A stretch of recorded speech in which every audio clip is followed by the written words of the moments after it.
একবার ভাবুন, আপনি পৃথিবীর সবচেয়ে গভীর অন্ধকার সমুদ্রের তলে দাঁড়িয়ে আছেন। চারদিকে শুধু অন্ধকার, এমন অন্ধকার যেখানে হাজার হাজার বছরেও সূর্যের এক ফোঁটা আলো পৌঁছায়নি। এখানে কোনো গাছ নেই, নেই কোনো আলো, তবুও হঠাৎ করেই আপনার যন্ত্র দেখাচ্ছে এখানে অক্সিজেন তৈরি হচ্ছে। হ্যাঁ, অক্সিজেন, যেটা আমরা এতদিন ভেবেছি শুধুমাত্র সূর্যের আলো আর ফটোসিনথেসিসের মাধ্যমে তৈরি হয়, সেই অক্সিজেনই এখন তৈরি হচ্ছে সম্পূর্ণ অন্ধকারে। কিন্তু প্রশ্ন হলো, সূর্যের আলো ছাড়াই অক্সিজেন আসছে কোথা থেকে? কে বা কি এই অক্সিজেন তৈরি করছে? এটা কি কোনো অজানা জীবের কাজ, নাকি সমুদ্রের তলায় লুকিয়ে আছে এমন কোনো রহস্য যা আমাদের পুরো বিজ্ঞানেই চ্যালেঞ্জ করে দিচ্ছে? কারণ যদি সত্যি অন্ধকারে অক্সিজেন তৈরি হতে পারে, তাহলে এর মানে জীবনের জন্য সূর্যের দরকার নেই। আর যদি সূর্যের দরকার না হয়, তাহলে কি এই মহাবিশ্বে অন্ধকার গ্রহগুলোর মাঝেও লুকিয়ে আছে অসংখ্য অজানা প্রাণের অস্তিত্ব? আজকের এই ভিডিওতে আমরা জানবো সমুদ্রের গভীরে পাওয়া এই ডার্ক অক্সিজেনের রহস্য, যা শুধু পৃথিবীর নয়, পুরো মহাবিশ্ব সম্পর্কে আমাদের ধারণাকে বদলে দিতে পারে। পৃথিবীর মানচিত্র আমরা যতই সম্পূর্ণ বলে ভাবি, বাস্তবতা ঠিক তার উল্টো। আমাদের এই নীল গ্রহের প্রায় 70% জুড়ে আছে মহাসাগর, অথচ তার 80%-এরও বেশি অংশ এখনও মানুষের কাছে অজানা। আমরা চাঁদের পৃষ্ঠের মানচিত্র অনেক ভালোভাবে জানি, কিন্তু নিজের গ্রহের গভীর সমুদ্র এখনও অনেক রহস্য। সমুদ্রের পৃষ্ঠ থেকে একটু নিচে নামলেই শুরু হয় এক ভিন্ন জগৎ। প্রায় 200 মিটার গভীরতায় পর সূর্যের আলো আর পৌঁছায় না। সেখান থেকে শুরু হয় অন্ধকার, এমন এক অন্ধকার যা কোনো রাতের আকাশের থেকেও ঘন। এখানে নেই আলো, নেই উষ্ণতা, নেই পরিচিত কোনো পরিবেশ। তাপমাত্রা প্রায় হিমাঙ্কের কাছাকাছি, আর চাপ এত বেশি যে মানুষের তৈরি বেশিরভাগ যন্ত্রই মুহূর্তে চূর্ণ হয়ে যেতে পারে। এই ভয়ঙ্কর নিষ্ঠুর পরিবেশেও জীবন থেমে থাকে না, বরং এখানেই লুকিয়ে আছে এমন সব প্রাণী যাদের অস্তিত্ব কল্পবিজ্ঞানের গল্পকেও হার মানায়। তারা আলো ছাড়াই বেঁচে আছে, কেউ নিজের আলো তৈরি করে, কেউ আবার এমন চাপ সহ্য করতে পারে যা আমাদের কাছে অকল্পনীয়। এই অন্ধকার জগতের সবচেয়ে রহস্যময় স্থানগুলোর একটি হলো মারিয়ানা ট্রেঞ্চ, পৃথিবীর সবচেয়ে গভীর খাত, যেখানে গভীরতা প্রায় 11 কিলোমিটার। সেখানে এমন চাপ তৈরি হয় যা পৃষ্ঠের তুলনায় 1000 গুণ বেশি। তবুও বিজ্ঞানীরা সেখানে অদ্ভুত সব জীবের সন্ধান পেয়েছেন, যা প্রমাণ করে জীবন তার পথ নিজেই খুঁজে নেয়। আর একটা বিস্ময়কর জায়গা হলো সমুদ্রতলের হাইড্রোথার্মাল ভেন্ট, যেগুলোকে অনেক সময় ব্ল্যাক স্মোকার বলা হয়। এই ভেন্টগুলো থেকে বের হয় প্রচণ্ড গরম, খনিজে ভরা ধোঁয়ার মতো পদার্থ। আশ্চর্যের বিষয়, সূর্যের আলো ছাড়া এই জায়গাগুলোতেই গড়ে উঠেছে সম্পূর্ণ আলাদা একটা বাস্তুতন্ত্র। এখানে প্রাণীরা সূর্যালোকের উপর নির্ভর করে না, বরং রাসায়নিক শক্তি থেকে বেঁচে থাকে। এইসব জায়গা আমাদের একটাই কথা মনে করিয়ে দেয়, পৃথিবীর সবচেয়ে বড় রহস্য আকাশে নয়, বরং আমাদের পায়ের নিচে সমুদ্রের গভীরে লুকিয়ে আছে। আমরা যদি মহাকাশে নতুন নতুন আবিষ্কার করি না কেন, গভীর সমুদ্র এখনো আমাদের কাছে এক অজেনা, অদেখা এবং ভয়ঙ্কর সুন্দর জগৎ। সমুদ্রের গভীরে যেখানে আলো পৌঁছায় না, সেখানে জীবন প্রায় অসম্ভব বলে মনে করা হয়। সেখানেই একদিন বিজ্ঞানীরা এমন কিছু দেখতে পান যা তাদের বহু বছরের ধারণাকে নাড়িয়ে দেয়। গবেষণা চলছিল গভীর সমুদ্রের খনিজ সমৃদ্ধ অঞ্চলগুলোতে। এই জায়গাগুলো সাধারণত বিশাল, অন্ধকার, ঠান্ডা আর পৃথিবীর সবচেয়ে কম বোঝা বাস্তুতন্ত্রগুলোর একটি।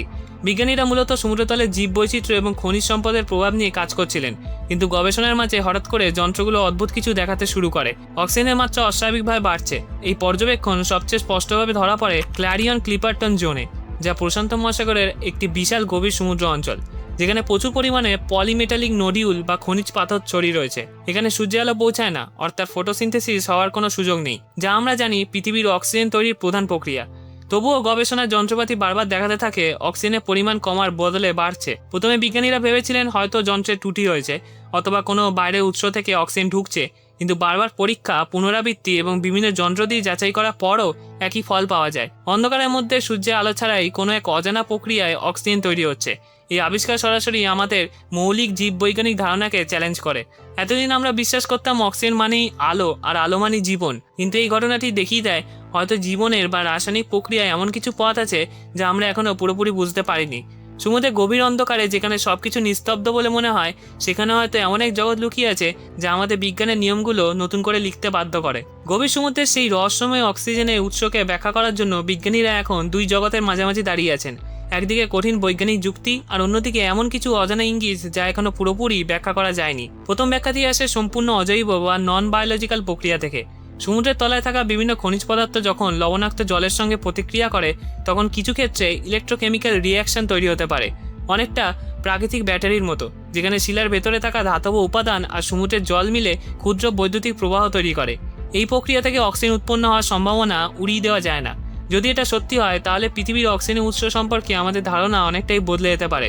কারণ এতদিন আমরা ভেবেছি অক্সিজেন মানেই জীবনের ফল, কিন্তু এখানে জীবন ছাড়াই অক্সিজেন তৈরি হচ্ছে। কিন্তু এখানেই শেষ নয়, আরও রহস্যময় একটা সম্ভাবনা হলো গভীর সমুদ্রে অজানা অণুজীব। সমুদ্রের গভীরে এমন অনেক মাইক্রো অর্গানিজম আছে যাদের সম্পর্কে আমরা খুব কমই জানি। এরা হয়তো এমন কোনো বিপাক প্রক্রিয়া ব্যবহার করছে যা এখনও বিজ্ঞান পুরোপুরি আবিষ্কার করতে পারেনি।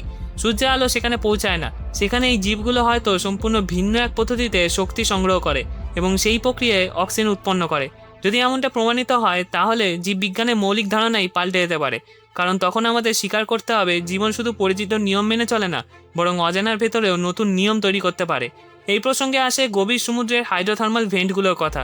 সমুদ্রতলের এই ফাটলগুলোর থেকে বের হয় গরম খনিজ সমৃদ্ধ তরল, যা চারপাশে একেবারে আলাদা এক জগৎ তৈরি করে। এখানে সূর্যের আলো নেই, কিন্তু তবুও প্রাণ থাকে, কারণ এই জীবগুলো নির্ভর করে কেমোসিনথেসিস নামের এক প্রক্রিয়ার উপর। এখানে রাসায়নিক শক্তি থেকে খাদ্য তৈরি হয় আলো ছাড়াই। এই ভেন্টগুলো এমন পরিবেশে তৈরি করে যেখানে অক্সিজেন ছাড়াও জটিল রাসায়নিক বিক্রিয়া ঘটে। ফলে কিছু বিজ্ঞানী মনে করেন এই ভেন্টগুলোর আশেপাশে এমন কোনো প্রক্রিয়া থাকতে পারে যা অক্সিজেন উৎপাদনের সঙ্গে যুক্ত। তবে সব ব্যাখ্যা শেষে থেকে যায় এক অস্বস্তিকর প্রশ্ন: যদি এগুলোর কোনোটাই পুরো সত্যি না হয়, যদি এই অক্সিজেনের উৎস এমন কিছু হয় যা আমরা এখনো কল্পনা করতে পারিনি। বিজ্ঞানের ইতিহাসে বহুবার এমন হয়েছে, যেখানে নতুন আবিষ্কার পুরনো সমস্ত তথ্যকে ভেঙে দিয়েছে। হয়তো এখানেই এমনই কোনো সম্পূর্ণ নতুন প্রক্রিয়া কাজ করছে, একটি নতুন ধরনের অক্সিজেন উৎপাদন ব্যবস্থা যা এখনও মানুষের জ্ঞানের বাইরে। এই রহস্যটাই সবচেয়ে আকর্ষণীয়, কারণ কখনো কখনো সবচেয়ে ভয়ঙ্কর বা বিস্ময়কর সত্যটা হয় সেটাই যেটা আমরা এখনো জানি না। এটা শুধু একটা বৈজ্ঞানিক আবিষ্কার নয়, এটা আমাদের পৃথিবীকে দেখার দৃষ্টিভঙ্গিকেই বদলে দেয়। এতদিন আমরা বিশ্বাস করতাম জীবনের জন্য সূর্যালোক অপরিহার্য, গাছপালা, অক্সিজেন, খাদ্য শৃঙ্খল সবকিছুর ভিত্তি সূর্য। কিন্তু এখন দেখা যাচ্ছে পৃথিবীর গভীর অন্ধকারে যেখানে সূর্যালো কখনো পৌঁছায় না, সেখানেও জীবন টিকে থাকতে পারে। এটা সত্যি ভয়ঙ্কর, কারণ এটা আমাদের শেখায় জীবন আমাদের ধারণার থেকে অনেক বেশি জটিল, অনেক বেশি সহনশীল এবং অনেক বেশি অজানা। যদি সূর্যের আলো ছাড়াও জীবন থাকতে পারে, তাহলে আমরা এতদিন বা অবাসযোগ্য বলে মনে করতাম যে জায়গাগুলো, সেগুলো হয়তো জীবনের জন্য উপযুক্ত হতে পারে। এই ধারণায় পুরো বৈজ্ঞানিক ক্ষেত্রে অ্যাস্ট্রোবায়োলজিকে নতুন দিশা দেখিয়েছে। এখন বিজ্ঞানীরা ভাবতে শুরু করেছেন যেসব গ্রহ বা উপগ্রহে সূর্যের আলো পৌঁছায় না, সেগুলোও হয়তো পুরোপুরি মৃত নয়। হয়তো সেখানে এমন কোনো রাসায়নিক প্রক্রিয়া চলছে যা জীবনকে টিকিয়ে রাখছে। অর্থাৎ জীবনের জন্য আলো নয়, বরং শক্তি যে কোনো উৎস থেকেই আসুক, সেটাই আসল। এই চিন্তাভাবনাই আমাদের নিয়ে যায় আরও বড় প্রশ্নের দিকে: যদি পৃথিবীর মধ্যেই এমন জীবন লুকিয়ে থাকতে পারে যা আমরা এতদিন খুঁজে পাইনি, তাহলে কি আমরা আমাদের নিজেদের গ্রহকেই পুরোপুরি চিনি? পৃথিবীর গভীর সমুদ্র, ভূগর্ভস্থ স্তর বা চরম পরিবেশে এখনও কি এমন জীববৈচিত্র্য লুকিয়ে থাকে যা আমাদের বিজ্ঞানের বাইরে? হয়তো আমরা আমাদেরই গ্রহের অনেক বড় বড় ইকোসিস্টেম এখনও খুঁজে পাইনি। আর এখানেই আসে মহাবিশ্বের সবচেয়ে উত্তেজনাপূর্ণ সম্ভাবনা। আমাদের সৌরজগতে কিছু উপগ্রহ, যেমন ইউরোপা এবং এনসেলেডাস, তাদের পুরো বরফের নিচে বিশাল সমুদ্র লুকিয়ে রেখেছে। সেখানে সূর্যের আলো পৌঁছায় না, কিন্তু অভ্যন্তরীণ তাপ, রাসায়নিক বিক্রিয়া এবং হাইড্রোথার্মাল ভেন্টের মতো প্রক্রিয়া থাকতে পারে, যা পৃথিবীর গভীর সমুদ্রের মতোই পরিবেশ তৈরি করতে পারে। তাহলে প্রশ্নটা শুধু আমরা একা কিনা এ নয়, এই প্রশ্নটা এখন আমরা কি সঠিক জায়গায় খুঁজছি? হয়তো জীবন আমাদের চারপাশেই আছে, অন্ধকারে, বরফের নিচে, কিংবা এমন জায়গায় যেখানে আমরা এখনো তাকাইনি। আর সবচেয়ে ভয়ঙ্কর সত্যতা হলো, আমরা যতই খুঁজছি ততই বুঝতে পারছি আমরা মহাবিশ্বের সম্পর্কে কত কম জানি। এই ভিডিওটা যদি ভালো লাগে তাহলে এই ভিডিওগুলো দেখুন, চ্যানেলটা অবশ্যই সাবস্ক্রাইব করবেন। আশা করি ভালো লাগবে। ধন্যবাদ।